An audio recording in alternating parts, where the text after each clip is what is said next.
ওরে রে রে রে রে দুল্লা শাক রে, দুল্লা শাক, শীতকালের দুল্লা শাক কে কে খাবে? একদম লাল লাল টকটকের দুল্লা শাক রান্না করব আজকে, বিশেষ করে আমার বেচালার ভাইদের জন্য। একদম কালারটা একদম ঠিকঠাক রেখে, লাল কালারটা ঠিকঠাক রেখে, সেই দিকে লক্ষ্য রেখে আমি আজকে রেসিপিটি সাজিয়ে তুলব, বিশেষ করে আমার বেচালার ভাইদের জন্য এবং যারা নতুনত্ব আছেন, আমার বোনেরা নতুন ফ্যামিলি, নতুন সংসার করতেছেন, তাদের জন্য আজকের এই রেসিপি। দেখতে থাকুন কি হতে চলেছে। দেখার সাথে সাথে বাবু রে বাবু, like comment share and subscribe করে দিবেন। আজকের রেসিপি সেই রকম স্বাদে গন্ধে অন্যরকম একটা শাক রান্না করব, দেখতে থাকুন। বিশেষ করে আমার বেচালা মাছ মাংস খাইতে খাইতে বাবুরে আর মনে কর না, আরো মাছের মধ্যে যে দাম, বাবুরে বাবু মাছ মাংস খাইতে কি খাইব, খাইবার দামও অনেক বেশি, কিনতাম হারি না খাইতাম হারি না। সেই জন্য আজকে শাক নিয়ে আসি, শাক দেখামু, সেরকম ভাবে রান্না করবো, দেখতে থাকুন কি হতে চলেছে। নমস্কার মাই লাভলি ভিউয়ার্স, সবাই কেমন আছেন? আশা করি আমার ভাই বোনেরা সবাই খুব খুব ভালো আছেন। আমিও ভালো আছি ভগবানের অশেষ কৃপায়। অন্তস মম কিচেন এ সবাইকে জানাই সুস্বাগতম। আজকে আবার বরাবরের মতন চলে এসেছি নতুন একটা পর্ব নিয়ে, দেখতে থাকুন কি হতে চলেছে।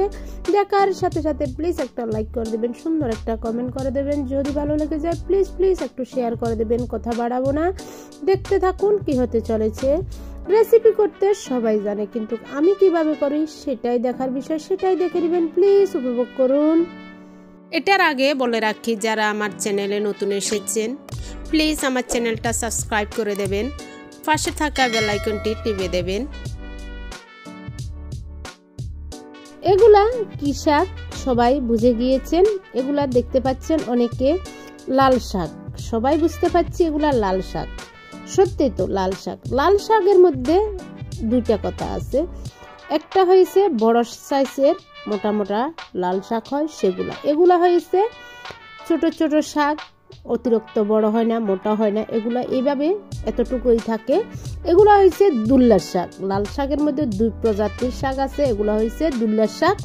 এগুলার খাওয়ার টেস্টটাই আলাদা, ঘ্রাণটা অন্যরকম একদম। দুল্লার শাক এগুলা দেখতে পাচ্ছেন খুবই ইয়ামি হয় রান্না করলে, ইচা মাছ দিয়ে বা শুটকি দিয়ে আমি রান্না করবো। আজকে কি দিয়ে সেটাই দেখার বিষয়, দেখে নেবেন।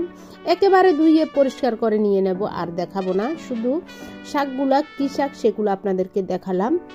এবার চলুন কাজগুলা করে নিই। সরাসরি চলে এসেছি একদম। এখানে কি নিয়েছি দেখতে পাচ্ছেন, এগুলা নিয়েছি চিংড়ি মাছ। চিংড়ি মাছগুলা ধুয়ে পরিষ্কার করে কেটে ময়লা আবর্জনা ফেলে একদম নিয়ে ফেলেছি একটু ছোট্ট বোলের মধ্যে, দেখতে পাচ্ছেন। সাথে কি নিয়েছি দেখতে পাচ্ছেন, এক সাইডে নিয়েছি 1 টিস্পুনের মতন হলুদের গুঁড়ো, 1 টিস্পুনের মতন লবণ। এবার এগুলা একটু হাত দিয়ে ভালোভাবে মেখে নেব। দেখতে পাচ্ছেন মাখা আমার হয়ে গিয়েছে, আমি এক সাইডে রেখে দিলাম। চুলায় বসিয়ে দিলাম একটা ফ্রাই প্যান, দেখতে পাচ্ছেন। দিয়ে দিলাম তেল, নিজের পরিমাণ মতো তেলগুলা দিয়ে, তেলগুলো অবশ্যই গরম হয়ে গিয়েছে, দেখতে পাচ্ছেন। এবার আমি মাখানো চিংড়ি মাছগুলা দিয়ে দিলাম, নেড়ে ছেড়ে ভেজে নেব। কাঁচা চিংড়ি মাছ আমার কাছে একদম ভালো লাগে না, কে কে কাঁচা চিংড়ি মাছ খেতে পছন্দ করেন জানাবেন। আমি একটু ভেজে দিলে আমার কাছে খুবই ভালো লাগে, আমি ভেজে দিচ্ছি। আপনারা যদি কাঁচা খান কাঁচাই দিয়ে দেবেন, সমস্যা নেই। আমি হালকাভাবে ভেজে নিচ্ছি, একদম উঁচু নিচু করে, অতিরিক্ত লাল লাল করব না। এবার দেখতে পাচ্ছেন কেমন হয়েছে আমার চিংড়ি মাছগুলো ভাজা। এক সাইডে রেখে দিয়েছি, বসিয়ে দিয়েছি। এবার একটা কড়াই, দেখতে পাচ্ছেন কড়াই বসানোর পরে দিয়ে দিলাম হাফ কাপের মতন সাদা তেল, দেখতে পাচ্ছেন। এবার দিয়ে দেব হাফ কাপ পেঁয়াজ কুচি, দেখতে পাচ্ছেন। একটু নেড়ে চেড়ে নেব ভালোভাবে, একটু নেড়ে চেড়ে নিলে কি হয় কাঁচা গন্ধটা চলে যায়। দিয়ে দেব আদা এবং রসুন কুচি, দেখতে পাচ্ছেন, দিয়ে একটু নেড়ে চেড়ে নিলাম। কাঁচা গন্ধ অবশ্যই চলে গিয়েছে। এবার দিয়ে দেব আমি এখানে কি নিয়েছি, একদম চিকন চিকন পাতলা পাতলা করে একটা বড় সাইজের আলু কেটে নিয়েছি, ধুয়ে পরিষ্কার করে নিয়েছি, দিয়ে দিলাম। দিয়ে ভালোভাবে এবার কষিয়ে নেব উঁচু নিচু করে, দেখতে পাচ্ছেন। কষানো হালকাভাবে হয়ে গিয়েছে, দিয়ে দেব এবার পাউডার মশলা। পাউডার মশলার মধ্যে এখানে কি নিয়েছি দেখুন, 1 টেবিল স্পুনের মতন মরিচের গুঁড়ো 1 টেবিল স্পুনের মতন, ধনের গুঁড়ো 1 টেবিল স্পুন মতন, জিরের গুঁড়ো, স্বাদ অনুযায়ী লবণ। হলুদটা ব্যবহার করব না। হলুদটা ব্যবহার করলে আমি যে শাক নিয়েছি সেই শাকের কালারটা চেঞ্জ হয়ে যাবে, টকটকে লাল আর থাকবে না, সেই জন্য আমি আর হলুদটা ব্যবহার করব না। দিয়ে দিলাম, দিয়ে একটু সামান্য জল দিয়ে দিলাম, দিয়ে এবার ভালোভাবে কষিয়ে নেব। দেখতে পাচ্ছেন উঁচু নিচু করে কষাতে কষাতে কালারটা একদম চেঞ্জ হয়ে যাবে, লাল লাল কালারটা হবে, হলুদের কালারটা আসে নাই। তারপরও দেখতে পাচ্ছেন কত সুন্দর কষানো হচ্ছে। একদম যখন হলুদ দিয়েছি, একদম হলুদ ব্যবহার করিনি আমি, কালারটা দেখুন কত সুন্দর হয়েছে। অবশ্যই আমার কষানো হয়ে গিয়েছে। এবার দেখুন দিয়ে দিলাম একটা টমেটো কেটে, কিছু কাঁচামরিচ বা কাঁচা লঙ্কা দিয়ে দিলাম, দিয়ে একটু ভালোভাবে আবার কষিয়ে নিয়েছি। দেখতে পাচ্ছেন খুব সুন্দর কষানো হয়েছে।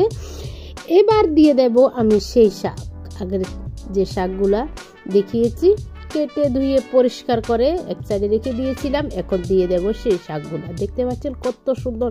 সত্য কথা বলতে কি এই শাকগুলার ঘ্রাণটা অন্যরকম, যেহেতু এগুলা দুল্লার শাক, এগুলা লাল শাক না। লাল কিন্তু কালার দেখা যাচ্ছে।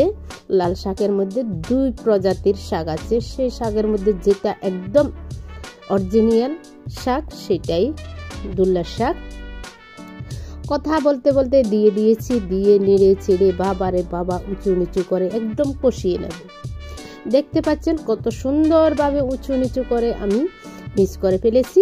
এবার একটু ডেকে দিয়েছি, দেখুন আপনারা। ঢাকা তুলে আবার চলে আসবো, জাস্ট 30 সেকেন্ড ডেকে দিয়েছি, ঢাকা তুলে আবার আসলাম। দেখুন আস্তে আস্তে অনেকটা জল বের হয়ে যাচ্ছে, দেখুন আপনারা। আবার ভালোভাবে উল্টিয়ে পাল্টিয়ে কষাইতেছি, কি বলবো, কষাইতে কষাইতে দেখতে পাচ্ছেন অনেকটা জল বের হয়ে গিয়েছে শাক থেকে। আপনারা যদি আলু ব্যবহার না করেন, আলু খেতে চান না, তাহলে দেবেন না। আমার কাছে ভালো লাগে সেই জন্য একটু আলু দিয়ে দিচ্ছি। আগে বললাম না, এখন বললাম। আবার আলু কেন দিল শাকের মধ্যে, আমার কাছে ভালো লাগে আমি দিয়েছি, আপনাদের কাছে ভালো না লাগলে দেবেন না। কথা বলতে বলতে আমি শাকগুলা একদম নরম করে চলে এসেছি, নিয়ে ফাঁকটা অবশ্যই চলে এসেছে। এবার দিয়ে দেব সেই চিংড়ি মাছগুলো আগের থেকে যে আমি ভাজি করে রেখেছি, সেই চিংড়ি মাছগুলো দিয়ে দিলাম। দেখতে পাচ্ছেন অনেকটা জল বের হয়ে গিয়েছে শাক থেকে, চিংড়ি মাছগুলো দিয়ে দিলাম। ফ্রাই প্যানটা একদম ভালোভাবে শাক দিয়ে আবার ফ্রাই প্যানটা থেকে শাকগুলো বের করে নিয়ে একদম ভালোভাবে উঁচু নিচু করে নেড়ে দিলাম শাকগুলা। আবার একটু ডেকে দিলাম, দেখতে পাচ্ছেন জাস্ট 30 সেকেন্ড ঢাকার পরে আবার আমি ঢাকাটা তুলে নিলাম। শাকগুলার কালার দেখুন কত সুন্দর হয়েছে, রান্নাটাও সেই হয়েছে, দেখতে পাচ্ছেন। অবশ্যই আমার শাকটা এখন হয়ে এসেছে, দেখতে পাচ্ছেন। অবশেষে আমি দিয়ে দেব সেই শাকের সাথে শাক ধনেপাতা। ধনেপাতা না দিলে আমাদের চলে না, ধনেপাতা কেন বাদ দেব?